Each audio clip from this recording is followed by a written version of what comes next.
Hey there, Red here. Welcome back to Red Hunt, where we dive into the captivating world of relationship stories shared by our amazing listeners. So sit back, relax, and get ready for some juicy tales that'll make you crave for more.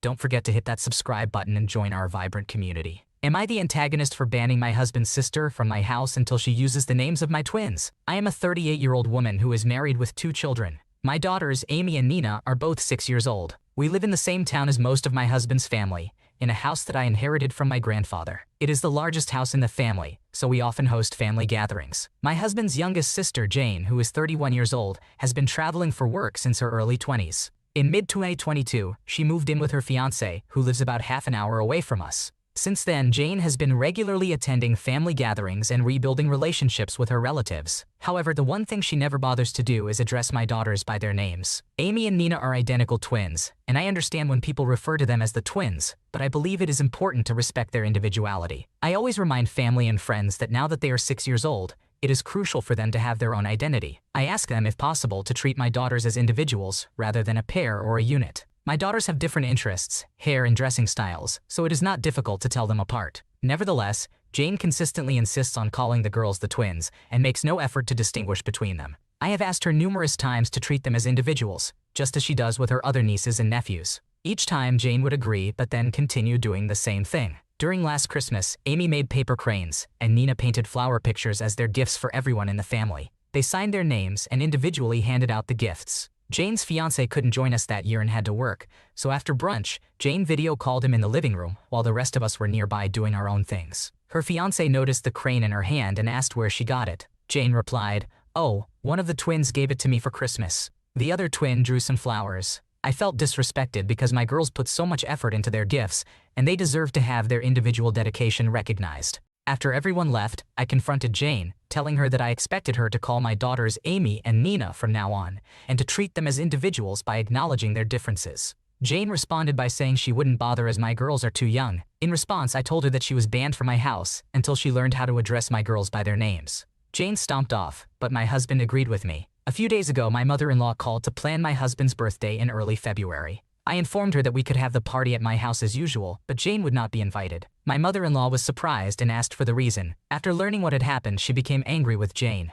Jane called me a few hours ago and accused me of exaggerating a trivial matter, calling me an I assume that means asshole, for making a big deal out of it. She insisted that my girls would still be known as the twins, whether I liked it or not. She also claimed that as they get older, people would naturally recognize them as individuals, but for now, they are just another pair of girls. Jane said she deserved to be with her family for her brother's birthday and demanded that I let it go. So, I need to know, am I the asshole? It's completely reasonable for you to expect your daughters to be treated as individuals and for their efforts to be recognized. Jane's refusal to acknowledge their names and identities is disrespectful, and you have every right to set boundaries in your own home. Your husband agrees with you, and it's important to prioritize your daughter's feelings over Jane's stubbornness. Am I the antagonist for greeting the delivery man while wearing and operating a breast pump? I am a 33-year-old female currently pumping breast milk 6 times a day. My newborn had tongue tie and difficulty latching, so I am exclusively pumping. When I am at home with just my husband, I do not cover up while pumping. However, when I have guests over, I wear a cover over the pumps. I personally do not feel comfortable pumping with my nipples exposed in front of my in-laws, parents, friends, etc. Just to clarify, without a cover, even though you are fully clothed, the nipples are visible through the flanges when you pump. Yesterday, my front lawn camera alerted me to a delivery guy approaching my house with a package I was expecting. At the time, I was in the middle of pumping, so I texted my husband. Unfortunately, he was in a work meeting and unable to answer the door. After the delivery person rang the doorbell and got no response, I observed through the security camera that he was preparing a missed delivery slip for me to pick up at the post office. This situation was quite inconvenient since I would have to wait until the next day and drive all the way to the post office. So, I made the decision to put on my cover and open the front door. The delivery person appeared shocked and uncomfortable when he saw me. I had my pump attached to my waist with a cover over the flanges, so while no breast or nipples were exposed, you could still see the outline of something attached to my chest, visible tubing, and hear pump noises, possibly even the sound of milk spraying. He appeared taken aback, cleared his throat, shifted his gaze, and handed me the package. As he did so, he winced and commented, "You know you didn't have to open the door in your condition. It's not urgent." I sarcastically replied, "Yeah, but I didn't want to make a trip to the post office when you're already here." He seemed quite annoyed and told me, "I think you should realize that this makes others uncomfortable." At that point, I felt irritated and responded, "My apologies for traumatizing you. Hopefully no one else on your delivery route answers the door with medical equipment." When I recounted the incident to my husband, he rolled his eyes and said, "That guy needs to get over himself." However, upon reflection, I wonder if I was being inconsiderate. Could this situation be different from breastfeeding or pumping in public? In those instances, you mind your own business, and others can choose to look away. You are not forcing them to look at you. By answering the door, was I imposing interaction on this person while in a state that some may find uncomfortable? I now question if I have misunderstood some unspoken social agreement. Was I in the wrong here? It's a hassle to have to go to the post office the next day just because you were mid-pump. The delivery guy seems to have overreacted by making you feel uncomfortable when you were just trying to save some time. Your husband's reaction is more reasonable, and it's possible that the delivery guy needs to lighten up a bit. Am I the antagonist for telling my child-free friends they are cruel to me? I, a 33-year-old female, was always child-free and had no intention of changing that. All my friends shared the same mindset. My partner and I engaged in detailed discussions about the advantages and disadvantages of having children, and we both agreed that if I were to become pregnant, I would not have an abortion. However, we did not actively pursue starting a family. Nevertheless, over the past year, we gradually developed a desire to have children. Initially, we considered fostering since adoption is extremely difficult in our country. But then, unexpectedly, I became pregnant. I am now close to giving birth, and unfortunately my friends have been treating me poorly because of it. I confronted them about their behavior, accusing them of cruelty, and in response, they insulted me by calling me a selfish asshole. To provide some context, because I consciously chose to be child-free for most of my life, I am well aware of the downsides of having kids.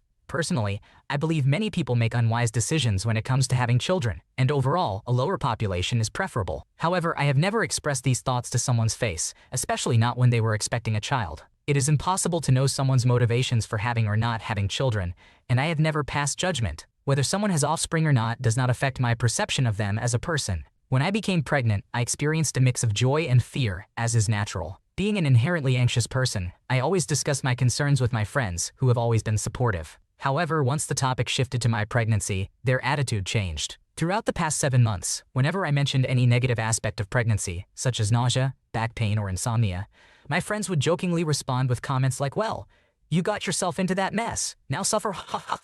Initially, it was meant as a joke, but sometimes it became truly difficult. Considering that we all frequently complain about various issues, one friend even cried recently because she missed the beginning of a movie at the cinema, and no one said anything negative to her. I don't believe it is unreasonable for me to express discomfort about the challenges of carrying a baby. Lately, they have even taken it a step further, declaring that they will not visit our home when the baby is present, although I am unsure where else I would put the baby. They also make comments like "nice knowing you" and "oh, now you won't be able to go to concerts with us," even though when the concert takes place, the baby will be 7 months old and I have tickets and intend to go. One friend even went as far as to say that they don't want to meet my baby. That's when I lost my temper and accused them all of being cruel. As a result, I faced backlash, with them calling me a selfish asshole for deciding to have children and allegedly forcing the child upon them. The thing is, I am not imposing anything on them. The child will simply exist, and I have never mentioned anything about them needing to babysit, look after, or be involved in the baby's life in any way. I just want them to understand that I am going through a life-changing experience, whether it was my choice or not,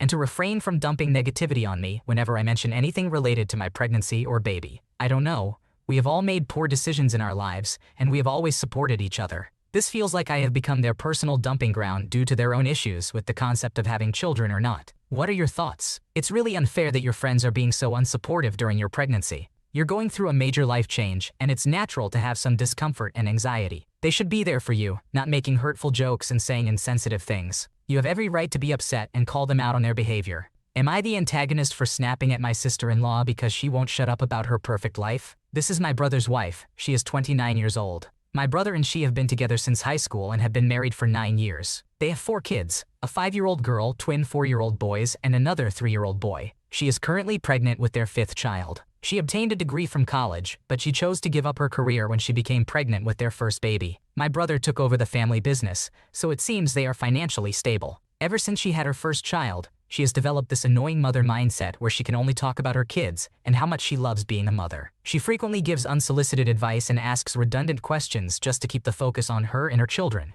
As a mother myself, I have always been understanding and tried to help her, especially with her first child since I already had experience. However, as time went on, she became more annoying whenever we met. She can go on for hours about her kids, her marriage, her house, basically boasting about how perfect her life is. Sometimes, she comes across as childish, almost living in a fairy tale. This behavior became too much for me. While she was bragging about how easily she got pregnant again, I finally asked if she realized how insensitive she sounded. She responded by saying she was lucky to be fertile. I let it go that time, but then she continued talking about how much she enjoys motherhood and how she believes it was her true calling. She stated that it is effortless and she cannot imagine prioritizing a career over her children. That's when I lost my temper. I told her she should stop bragging about her perfect life without considering that other women around her may have fertility issues or financial problems, preventing them from staying at home all day to care for their children. She became defensive and accused me of being jealous because my marriage is failing, implying I can't be happy for her. I told her she sounded entitled, along with some other things, and she started crying. Now, I am being labeled as the bad person because I can't find happiness for my own nieces and nephews and their mother? I sincerely struggle to see how I am in the wrong here, which is why I'm asking for advice here. Am I in the wrong? Wow, it sounds like your sister-in-law has really let motherhood consume her identity. I can see why it's become frustrating for you, especially when she starts bragging about her perfect life without considering others' circumstances. It's not fair for her to belittle others who prioritize their careers or have fertility issues. You definitely called her out on it, but maybe there could have been a better way to address it than snapping, even though she did provoke you. Neighbors kept blocking me in, so I unleashed cheese, snow, and parking tickets on them. 2 years ago during my undergraduate years, I lived in an apartment off campus and rented one of 3 garage spots in the building. Due to the driveway's layout, any parked car would block access to all 3 spots. To prevent this, it was clearly stated through signs that parking in the driveway was not allowed. However, residents from my building and the neighboring one would frequently disregard this rule and leave their cars there, sometimes for a short time and other times overnight. This was particularly frustrating for those of us who paid a significant amount for those spots.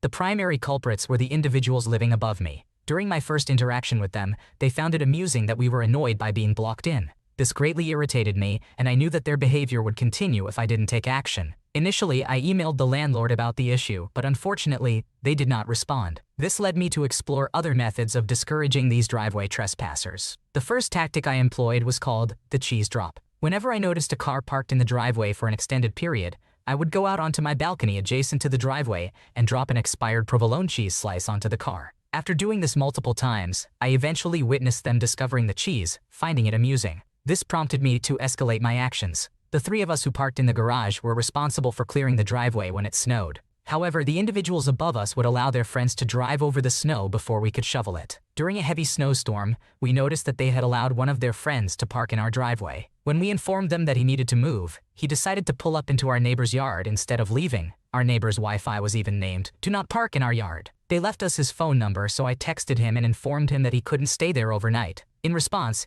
he told me that I could move the car myself if we wanted it gone. As a result, when it snowed, we completely blocked his car with several feet of snow on all sides. We even locked our shovels away, knowing that they didn't have their own. From my apartment, I watched as they discovered their car completely snowed in.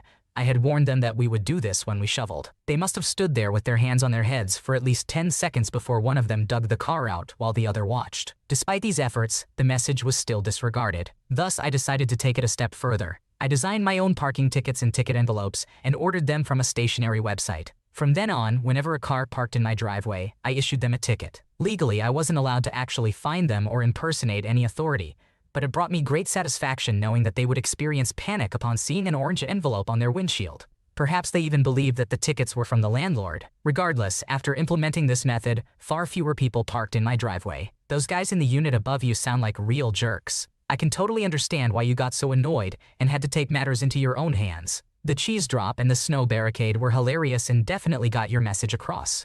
And the parking tickets idea was genius, even if you couldn't actually find them. Good on you for standing up for yourself. Am I the antagonist for turning down my stepmother's offer to host a pre-wedding event that's a custom for her family for me? I am a 26-year-old woman getting married this summer. My stepmother offered to host a pre-wedding event called a bridal celebration, which is a tradition in her family. It's a gathering where the bride, and usually only her female relatives, but sometimes any relative, join to give gifts, enjoy food, and pamper the bride. However, I declined the offer, and not only my stepmother, but also my dad and my 17-year-old half-brother reacted badly to my rejection. I turned down the offer because I don't have a good relationship with my stepmother. The reason behind this is when she was newly engaged to my dad, she spoke negatively about my maternal family in front of me. She later apologized, admitting she felt jealous and wanted me to accept her as a good parent and a member of my family, while putting my mom's family aside. I was only 8 years old at the time. Although I accepted her apology, I never truly forgave her for what she did. During her first pregnancy, she had another outburst while I was on the phone with my grandparents. She overheard our conversation through another phone in the house and cursed at my grandparents, expressing her relief that my mom was dead, as she couldn't tolerate her existence anymore. She did apologize afterward, and it's the last incident I know of.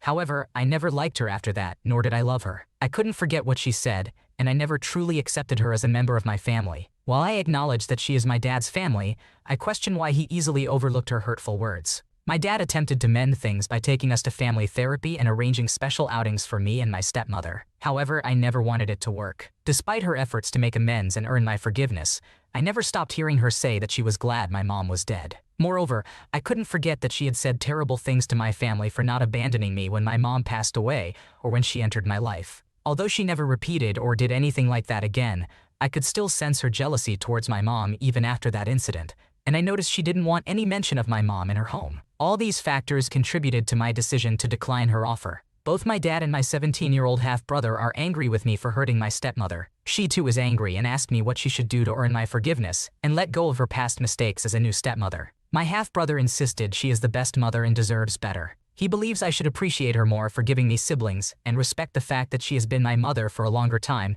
than my own mom was. My dad expressed disappointment in my inability to allow our relationship to grow and my rejection of a part of my family, specifically my stepmother's side. Am I the asshole here? It's your decision whether or not to accept your stepmother as part of your family. She said some really hurtful things about your mom, and it's understandable that you haven't been able to forgive or forget that. Your dad and half-brother should respect your feelings and not try to guilt-trip you into accepting her. It's important to prioritize your own emotional well-being, even if it means rejecting certain family events or relationships. Thanks for watching. When you subscribe, make sure to hit the bell to turn on notifications so you never miss a video. To finish listening to all the stories, check out the playlist in the description.